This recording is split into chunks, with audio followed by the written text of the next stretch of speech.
This is Corkscrew Convos, another theme park podcast. My name is Chris. DJ? Are you there, DJ? Earth to DJ? Oh. Well, that's right, there is no DJ here today. Yes, dear listener, that is right. I have locked DJ out of the recording studio, so now it's just you and me. So buckle up, because it's going to be a great episode. But first, I guess I do have to do the disclaimer, as DJ isn't here. Here goes. The views, opinions, and information expressed during the following presentation are solely those of the individuals involved and do not represent organizations affiliated with those individuals. Usually this is around the point of the show where DJ and I would talk about chili or barbecue or some other tangent, but he isn't here today, and that's because I found something pretty interesting that I would like to share with you, dear listener, and DJ agreed that it's just me talking to you today, and it's pretty interesting. But before we get into what I discovered and what I'm going to be sharing with you for the duration of the bulk of this episode, dear listener, there's a few little bits of information that we do have to cover as well. I would be remiss if I didn't mention our last episode and how great it was, dear listener. We talked about corkscrew conspiracies in Louisville, Kentucky, that is. There's very interesting things going on in north central Kentucky, right around Louisville. We did break a very interesting, juicy rumor about Kentucky Kingdom and Hershend Family Entertainment in our previous episode and on the Twitter, so if you do want to follow us on social media, go ahead and do that. We are Corkscrew Convos everywhere, pretty much. We might even be getting into the TikTok game pretty soon, but I'll let you know when we get to that point. Also, previous to that episode, we did do another episode that I was a big fan of. It was our Plan-A-Park idea, where we go and think about Six Flags America, a nice little park in Maryland in the United States, about 5 miles outside of Washington, D.C., and pretty close to Baltimore as well. We spent more than 2 hours, dear listener. We spent 2 hours planning the future of Six Flags America if we were at the helm. It was a good time. We really broke it down, and we thought, and we really put together an interesting 5 or 6 years into the future about what we would add, what we would remove, and I encourage you to go take a listen because it was a good time. So it is our 20th episode right now, and of course we do usually have a coaster that we highlight that corresponds with the number episode that we're doing, and as our 20th episode we need to find a roller coaster that opened in 1920. We did sort of preview this in our last episode, but here is Jackrabbit at Kennywood in West Mifflin, Pennsylvania, pretty close to Pittsburgh. For the first time in the history of this segment, we are featuring a roller coaster that still stands today. It was a terrain coaster that's also another first, I'm pretty sure, for this segment. It's a wooden coaster that is not a first for this segment, as pretty much, well, not pretty much, all roller coasters at that time were wooden coasters. That was just what they were working with. But it's a nice wooden coaster built into the rolling topography of the park in Pittsburgh. There's a tunnel in there as well, and a large portion of the ride happens before the first lift hill because it is a terrain coaster. It's only 40 feet tall, but it has a 70-foot drop. How does that happen? The answer is terrain, dear listener. Jackrabbit was a major step forward in what roller coasters could be, and it was really a dynamic thrill ride, and you can still ride it today if you go to Kennywood and go ride Jackrabbit. It was designed by John A. Miller, and it was one of the first roller coasters to use maybe something closer to modern wooden coaster track, that is, maybe using rails that use upstop wheels to allow the coaster to do more daring maneuvers. And in the case of Jackrabbit at Kennywood, on their biggest drop, their 70-foot drop, it's a double down, where you face down, you go, woo, that was a nice drop, but then you sort of flatten out for just a moment, and then you have another drop right out there. And that makes for a lot of airtime. There have been a ton of coasters that have used variations of double downs like that. There's even a double up where, yes, you guessed it, dear listener, where you go up and then you level out and then you go up again, sort of like you're hopping upstairs. And this is one of the first roller coasters, this coaster Jackrabbit. It was one of the first coasters to have such a maneuver. It was a coaster that was 2,132 feet long, 45 miles per hour, as we said, 40 feet tall, but a 70-foot drop. It looks like a great coaster. Dear listener, there are many photos and videos that you could look up if you do want to see the ride experience for Jackrabbit at Kennywood in right around Pittsburgh, Pennsylvania. I hope to ride it someday, dear listener. If you've ridden Jackrabbit at Kennywood, go ahead and let Corkscrew Convos know. I'm sure DJ would be very interested if you have any fun stories about experiencing Jackrabbit. Go ahead and you can email them to us at corkscrewconvos@gmail.com. We are also on the Twitter and the Instagram and the Facebook. We're Corkscrew Convos. It's just that simple, dear listener. Let us know if you're a big fan of Jackrabbit or if you've ridden another roller coaster named Jackrabbit, because there are a few still out there under the Jackrabbit name. Go ahead and let us know, and we will start a corkscrew conversation with you.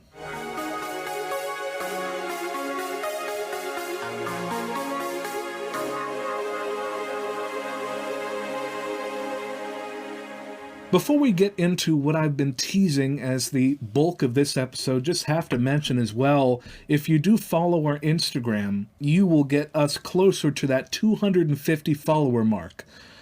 Because at that point, once we reach 250 followers, we're going to have our first giveaway for Corkscrew Convos. It's going to be a great time. The prize of this giveaway, though, is going to be something that you can't buy it. You can't really find it anywhere because it's a set of drink coasters from a wooden coaster manufacturing and design company. So you can't really go down to the corner store and pick that up. But that is the prize for this giveaway, so make sure you're following us when we reach that 250 follower mark, and we'll have a special post detailing more information after that. But stay tuned for that. It's going to be a whole lot of fun as our first giveaway for Corkscrew Convos. If you are listening to this podcast on Apple Podcasts, if you feel so inclined, go ahead and leave a written 5-star review on Apple Podcasts, because if you do that, you'll get a shout out on the show. And we'll read the podcast, we'll give you a nice shout out. It's a nice way to build your personal brand and really put yourself out there. But that being said, if you do not want your written 5-star review read aloud on the show, we can also accommodate that request. Just let us know. We'd be happy to accommodate, and we are flexible, so don't worry about that.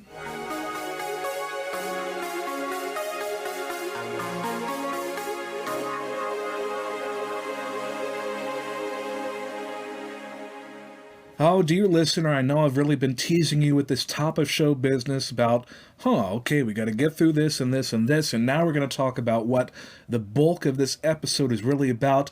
I'm pleased to say that we are finally here, dear listener, so thanks for waiting. We are here at the meat of the episode, because this is a very special episode of Corkscrew Convos. Because you see, I've been clearing out my archives, and I came across what looked to be maybe like an ancient audio cassette tape. It was like Indiana Jones, sort of.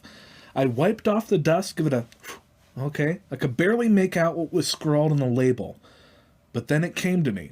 It said TEA Summit Trip Report 2018. And then, that was, I didn't even remember this existed. So I digitized the audio, I cleaned it up, I upsampled it in a few places, and now you're about to hear it. Okay, jokes aside, I came across a file of little audio trip reports that I recorded when I traveled to the 2018 TEA Summit in Anaheim, California. That is the Themed Entertainment Association, a great trade organization in the themed entertainment industry. They annually host a summit where they present on the case studies of the award winners for various attractions around the world. And I know what you're thinking. It isn't just Disney attractions. It isn't just Universal. They have lots of different categories and different budget constraints that people work with. So you do get a nice selection of winners. Like you get some of the Disney attractions that move heaven and earth to create a new experience that blows everyone away with new technology and almost infinite amounts of money. But you also get presentations on very interesting developments that make use of every dollar, every euro that they've had to spend. They maximize their spending to create something more than the sum of its parts. And it's very interesting if you do get the chance to listen or even watch these case study presentations as well. This TEA Summit for presentations on the case studies was held at the Disneyland Hotel in 2018. At the time, it was only my second time in California, and that was amusing to listen back to as well when I found it just recently. I will say it was a wonderful experience to attend this Case Studies Day of the Summit. I learned a ton. In the audio you're about to hear, I don't get into the actual case studies in great detail. I might be holding on to that audio for something later. Wink, wink. But I would like to let you know that you can actually go onto YouTube and watch the recorded presentations of these very case studies that I attended on attractions including the National Museum for African American History and Culture, Ghost Town Alive at Knott's Berry Farm, the Jameson Distillery Experience in Dublin, Ireland, Frozen Ever After at Epcot, the Dark Ride Symbolica in the Netherlands at Efteling, Guardians of the Galaxy Mission Breakout at Disney California Adventure in Anaheim, California, and Pandora World of Avatar at Disney's Animal Kingdom, and a whole lot more. So I have included a link to the video playlist in the description of this podcast episode if you are inclined to explore, because there's a lot of content in that playlist. There's hours of these presentations about how they created these attractions that have been recognized in the industry as being good or really good. So I would really encourage you, if you do have the time, check out some of these videos. Maybe click on a video of something that maybe you aren't familiar with. Of course, watch the Disney presentations because it's amazing what they do with what they have, but maybe click on a few other videos in this playlist as well, and I think that you will be amazed at what people can do out there. So I've done enough talking of me in 2021. Dear listener, now you're about to hear from me in 2018. Here we go. Experience to learn about amazing new projects that have come to fruition in the industry in the last few years from the people that made them happen. Wednesday, April 4th, 11 p.m. When I try to describe how I'm feeling right now, I think that this John Denver lyric describes it best. All my bags are packed, I'm ready to go. Well, almost ready, but my bags are packed. Tonight is my last night before I head to Anaheim, California, and I am very excited to say the least. The only thing standing between me and my trip to the 2018 TEA Summit is a huge test in my law class. That'll count for around a third of my final grade in that class, so I will not be missing it.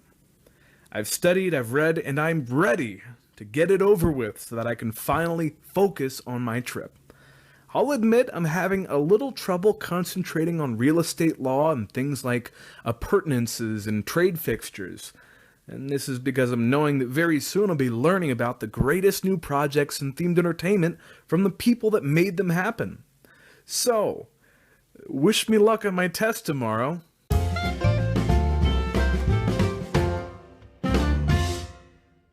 Thursday, August 5th, 1 p.m. I think my law class and the test in that law class went pretty well.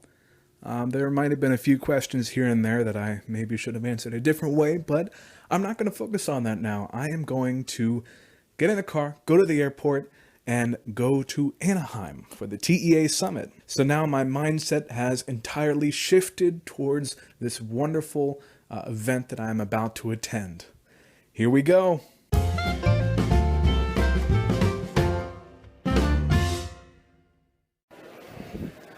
Thursday, April 5th, 5:30 p.m. I am in the Dallas airport. It's actually my favorite airport. And I am wearing a Philadelphia Eagles hat because I am celebrating their Super Bowl victory. They are, of course, in the same division as the Dallas Cowboys, so in case there are any Cowboys fans around. My flight to Santa Ana, which is the closest and most convenient airport to Disneyland, has been delayed by 30 minutes, so I have some more time to explore my favorite airport. One of the things that makes it my favorite airport is the Skylink. It's sort of their superwave system. Lots of airports have them, lots of big airports, but in Dallas Fort Worth's airport, I don't know, it just sort of reminds me of a people mover sort of attraction. So I like to ride it sometimes when I have long layovers, like this one now. I just ride it, and it's a little added extra coolness to my connecting flights.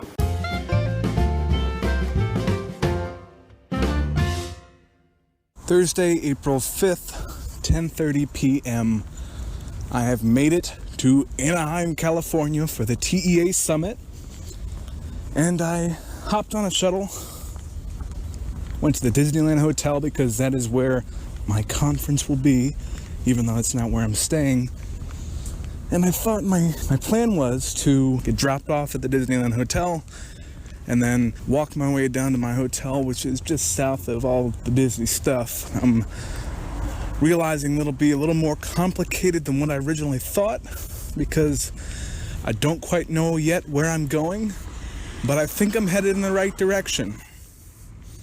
I see a berm, so I'm going to use that as my reference point as I try to figure out where I am, and hopefully this will all be worth it in the end. Hopefully this will make for a much easier time tomorrow morning when I again walk to the Disneyland Hotel, and it'll be daylight there, so that'll make it a lot easier too. Anyways, my flight to Santa Ana from Dallas was delayed by more than an hour, so whatever about that. It wasn't too fun, but I did get to contemplate my trip. I have made it though. I am here. I feel the energy of Disney in my veins and all that sort of thing. At least that's what I think is supposed to happen. I'm walking right by the Disneyland Hotel sign. It's very sharp looking, and I'll find my way back to my hotel. And then go get a good night's rest and get ready for the 2018 TEA Summit.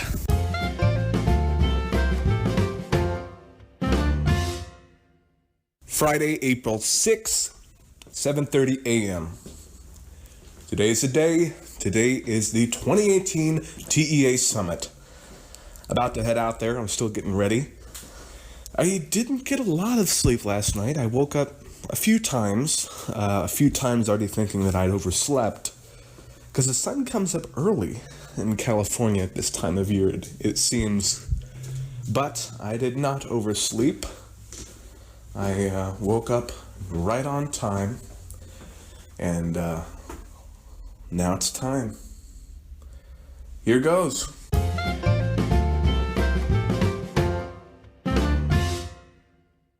Friday, April 6th, 9 p.m. Wow. My brain is full. I just had a day full of case studies, learning about amazing new projects. And it's so much more than just what Disney's done the last few years. It's also things like the new brand experience at the Jameson Distillery, and a very interesting exhibit in New Zealand about their involvement in World War I, where they have hyper-realistic figures that are 2.4 times life size. So you get to see all of these incredible details and very powerful tableaus. I have met Imagineers. I have met other students like me. And by pure luck, while I was sitting in the convention hall learning about case studies, former Imagineer and freelance writer and journalist Mark Eads sat down next to me for most of the event, and he He did a lot of work with Epcot, putting in films and creating all of those amazing parts of Epcot. I didn't tell him that I haven't been to Epcot yet, never came up. But wow, he had a lot of great, interesting commentary that he imparted to me as we went through and listened to all the case studies. Got a lot of other people's business cards too, and met awesome people. If you just heard a whistle, that's because I'm still at the Disneyland Hotel right now, and there's a pool in the middle of everything, and I guess it's Adult Swim. So while it is still around 9 p.m. on this Friday night, the event itself, the TEA Summit Case Studies The Award Winner Day, has concluded, and the night is still relatively young, so I might head to downtown Disney, maybe check out something like Trader Sam's. Never been there yet, and I am not of age to consume alcohol, but just go there, drink up the immersion, get drunk on theming and things like that. But yeah, I might have a few more hours to find something to do with on Disney property before I head back, and then tomorrow morning I am back to school, back to studying for test and strategic management Monday morning. So really looking forward to that. And one more thing, while I was having lunch at this THEA Case Studies Day at the Disneyland Hotel, I was able to stand in a small group with legendary Imagineer Joe Rohde. And he's just naturally so eloquent and so passionate and informative. It really, I thought I had a good understanding of what themed entertainment was before, but now I see that I barely scratched the surface of what themed entertainment can be. But wow, my brain is full. I made the right decision to come here. This was quite an experience. Networking, knowledge, themed entertainment. It's been great.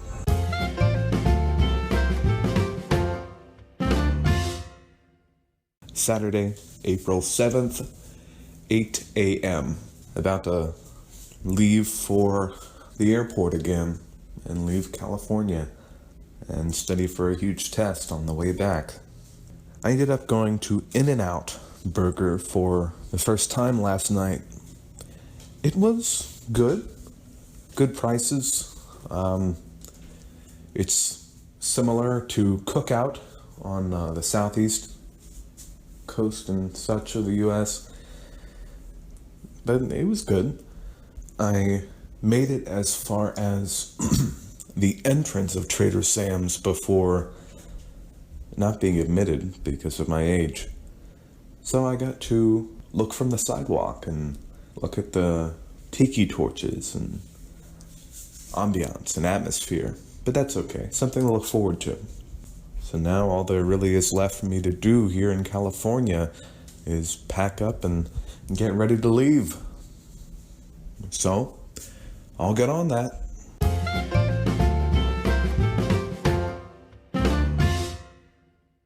Saturday, April 7th, 8 p.m.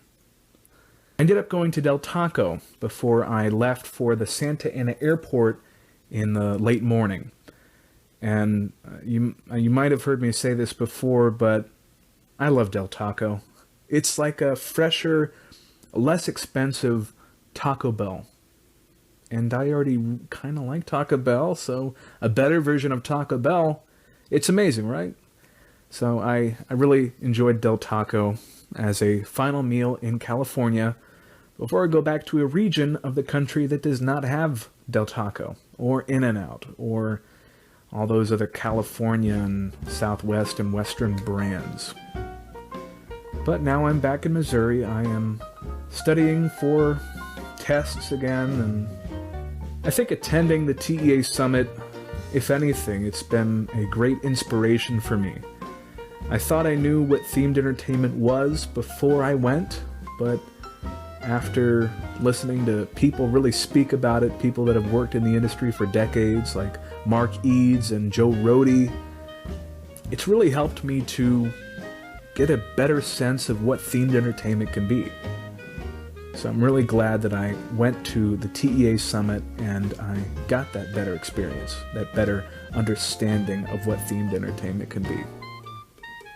So this concludes my trip reports for my trip to the 2018 TEA Summit.